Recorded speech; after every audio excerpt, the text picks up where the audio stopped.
अस्सलाम वालेकुम class prep. Today we are going to solve our next page हम आवाज़ अल्फाज हैं। जैसा कि हमने आपको बताया था, वो अल्फाज जो एक जैसी आवाज़ पैदा करते हैं वो हम आवाज़ अल्फाज होते हैं। आज हमने 4 to 6 करने हैं। आता, पाता, जाता,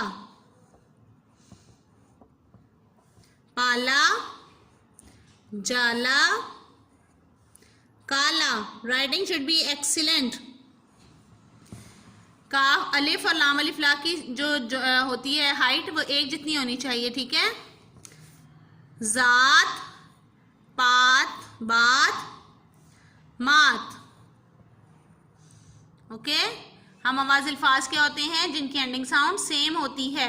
आता, पाता, जाता, पाला, जाला, काला, जात, बात, मात। सो दीज आर हम आवाज अल्फाज।